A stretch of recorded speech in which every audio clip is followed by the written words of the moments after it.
Bharatiya Janata party का नया अध्यक्ष कौन? आज लोकसभा में वक्फ बिल पर चर्चा चल रही थी। इसी दौरान समाजवादी पार्टी के राष्ट्रीय अध्यक्ष और सांसद अखिलेश यादव ने चुटकी लेते हुए कहा कि ये लोग अपना अध्यक्ष नहीं चुन पा रहे हैं। उसी अंदाज में केंद्रीय गृह मंत्री अमित शाह ने उनको जवाब दिया। दरअसल हुआ ये कि बीजेपी के अंदर और बाहर एक सवाल पिछले कई महीनों से सुलग रहा है कि दुनिया की सबसे बड़ी पार्टी का सबसे बड़ा लीडर कौन होगा? दुनिया की सबसे बड़ी पार्टी आखिर आगे कैसे चलेगी? कौन चलाएगा? बीजेपी का कमान कौन संभालेगा? पिछले कई महीनों से लगातार इसकी चर्चाएं चल रही हैं, लेकिन लगता है कि अब यह इंतजार जल्द खत्म होने वाला है। इन सारे सवालों का जवाब जल्द मिलने वाला है। राजनीतिक हलकों में चर्चा है कि बीजेपी के नए राष्ट्रीय अध्यक्ष में अब और देरी नहीं होगी। इस महीने में नए राष्ट्रीय अध्यक्ष के चेहरे से सस्पेंस खत्म हो जाएगा। पहले इस प्रक्रिया को 15 मार्च तक पूरा करना था, लेकिन संसद सत्र की वजह से इसमें देरी हुई। लेकिन अब 4 अप्रैल को संसद सत्र खत्म होने के बाद भारतीय जनता पार्टी इस पर ध्यान देगी और अप्रैल के तीसरे सप्ताह तक अपने नए राष्ट्रीय अध्यक्ष का ऐलान कर सकती है। बीजेपी अध्यक्ष पद के चुनाव में हो रही देरी की गूंज आज संसद में भी दिखी।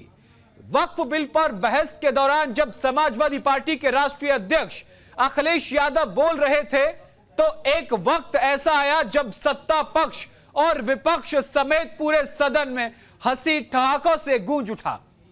दरअसल बिल की मुखालफत के बहाने अखिलेश यादव ने बीजेपी की कार्यशैली पर सवाल उठाया और कहा कि बीजेपी खुद को दुनिया में सबसे बड़ी पार्टी मानती है, लेकिन अभी तक अपना नया अध्यक्ष नहीं खोज पाई। अखिलेश यादव ने तंज पर केंद्रीय गृह मंत्री अमित शाह हंस पड़े। उन्होंने हल्के फुल्के अंदाज में जवाब देते हुए कहा कि बीजेपी में अब आपके जैसा चुनाव नहीं होता। हमारे करोड़ों कार्यकर्ता हैं, उनमें से अध्यक्ष का चुनाव करने की एक प्रक्रिया है, जबकि आप लोगों की परिवारवादी पार्टी है। केंद्रीय गृह मंत्री अमित शाह के जवाब के बाद फिर अखिलेश यादव ने प्रधानमंत्री नरेंद्र मोदी पर तंज कसा। इस दौरान संसद का माहौल हंसी ठहाकों से गूंज गया। आखिर उस वक्त कैसा था संसद का माहौल और संसद में समाजवादी पार्टी के अध्यक्ष अखिलेश यादव ने क्या कहा और केंद्रीय गृह मंत्री अमित शाह ने क्या जवाब दिया, वो हम आपको सुनवाते हैं।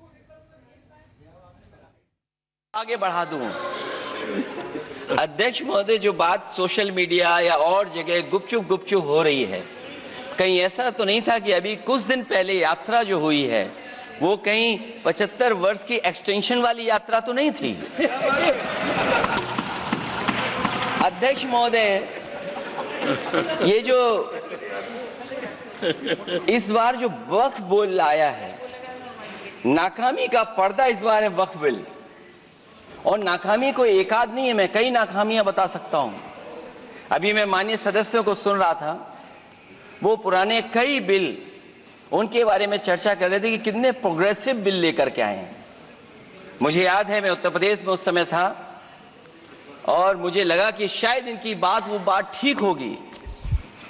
एक ये बहुत तैयारी के साथ फैसला लेकर के आए थे और फैसला ये लिया था आधी रात के आज के बाद नोट नहीं चलेंगे, नोट बंद हो जाएंगे।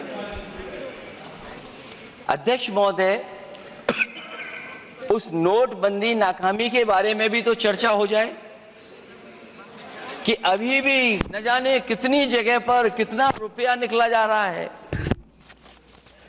अध्यक्ष महोदय, जो बात सोशल मीडिया या और जगह गुपचुप हो रही है, कहीं ऐसा तो नहीं था कि अभी कुछ दिन पहले यात्रा जो हुई है वो कहीं 75 वर्ष की एक्सटेंशन वाली यात्रा तो नहीं थी? बीजेपी हो या विपक्ष, संसद हो या संसद के बाहर, हर तरफ भारतीय जनता पार्टी के नए अध्यक्ष को लेकर चर्चा हो रही है। लेकिन अब लगता है कि इन चर्चाओं पर विराम लगने वाला है। बीजेपी के मौजूदा अध्यक्ष जेपी नड्डा का कार्यकाल काफी पहले खत्म हो चुका है। हालांकि बावजूद इसके उन्हें लगातार एक्सटेंशन दिया जा रहा था। बीजेपी के इतिहास में यह पहला मौका है जब किसी राष्ट्रीय अध्यक्ष का कार्यकाल खत्म होने के बाद इतने लंबे वक्त तक नया अध्यक्ष नहीं चुना गया हो। लेकिन अब इसका ऐलान जल्द ही होने वाला है। कब हो सकता है बीजेपी के राष्ट्रीय अध्यक्ष पद का ऐलान, वो हम आपको बताते हैं, ग्राफिक के जरिए दिखाने का, समझाने का प्रयास करते हैं। बीजेपी के नए राष्ट्रीय अध्यक्ष के ऐलान की वैसे तो कई डेडलाइन निकल चुकी है। 6 अप्रैल को बीजेपी का स्थापना दिवस है। ऐसे में 6 अप्रैल तक ऐलान हो पाएगा, इसकी संभावना बेहद कम है। इसके बाद बीजेपी ने 18 अप्रैल को राष्ट्रीय कार्यकारिणी परिषद की बैठक रखी गई है। इस बैठक में नए अध्यक्ष का ऐलान हो सकता है। अगर कुछ देरी होती है तो भी अप्रैल के आखिरी तक जेपी नड्डा के उत्तराधिकारी का ऐलान हो जाएगा।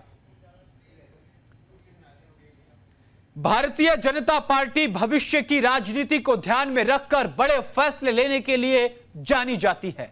आने वाले वक्त में बिहार, पश्चिम बंगाल, असम और दक्षिण भारत में तमिलनाडु और केरल का चुनाव होने वाला है। दक्षिण भारत पर बीजेपी की नजर काफी वक्त से बनी हुई है। बीजेपी साउथ में अपनी पकड़ मजबूत बनाना चाह रही है। इसके लिए ही भारतीय जनता पार्टी किसी ऐसे चेहरे को संगठन की कमान सौंपना चाहती है जो दक्षिण भारत के चुनाव के लिए वोट बैंक जुटाने का काम कर सके। ऐसे तो अध्यक्ष पद के लिए कई नामों की चर्चा है, जिनमें धर्मेंद्र प्रधान, भूपेंद्र यादव, प्रहलाद जोशी, बीएल संतोष समेत कई बड़े नाम शामिल हैं। लेकिन पिछले कुछ चुनावों की अगर बात की जाए तो बीजेपी ने महिलाओं पर काफी फोकस किया है। दिल्ली के चुनाव में भी बीजेपी ने मुख्यमंत्री के तौर पर रेखा गुप्ता को ही चुना। इसके अलावा 2026 में पश्चिम बंगाल के चुनाव में ममता सरकार को हराने के लिए बीजेपी किसी मजबूत महिला उम्मीदवार को चेहरा बनाकर जीत हासिल करने की फिराक में है।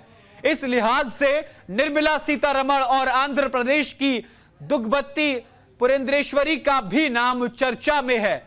वित्त मंत्री निर्मला सीतारमण की शुरुआत से ही बीजेपी से बहुत गहरा नाता रहा है, तो पुरंदेश्वरी को दक्षिण की सुषमा स्वराज कहा जाता है। दोनों में खास बात यह है कि दोनों ही कांग्रेस से बीजेपी में आई हैं।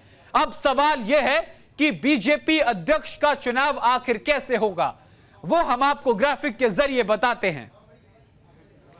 बीजेपी के संविधान के मुताबिक राष्ट्रीय अध्यक्ष वही बनता है जो कम से कम 15 साल से पार्टी का सक्रिय सदस्य रहा हो। बीजेपी में राष्ट्रीय अध्यक्ष का चुनाव निर्वाचक मंडल करता है, जिसमें राष्ट्रीय परिषद के अध्यक्ष और राष्ट्रीय परिषद के सदस्य और प्रदेश परिषदों के सदस्य शामिल होते हैं। इस मंडल के 20 सदस्य मिलकर किसी उम्मीदवार का नाम प्रस्तावित कर सकते हैं, लेकिन यह प्रस्ताव कम से कम 5 ऐसे राज्यों से आना चाहिए जहां राष्ट्रीय परिषद के चुनाव हो चुके हो। साथ ही साथ नामांकन पत्र पर उम्मीदवार की सहमति भी जरूरी है। हालांकि ज्यादातर सर्वसम्मति से ही अध्यक्ष चुने जाते हैं। ऐसा काम ही देखा जाता है जब सहमति ना बने। पार्टी के सामने चुनौती है कि नए चेहरा सभी पक्षों को स्वीकार्य हो और संगठन को मजबूती दे सके। शायद यही वजह है कि नए राष्ट्रीय अध्यक्ष चुनने में देरी हो रही है। अभी हाल ही में नागपुर में संघ प्रमुख मोहन भागवत और प्रधानमंत्री नरेंद्र मोदी की मुलाकात हुई। ऐसा कहा जा रहा है कि इस मुलाकात में राष्ट्रीय अध्यक्ष का नाम तय कर लिया गया है। बस ऐलान होना बाकी है, जो इस महीने में कभी भी हो सकता है।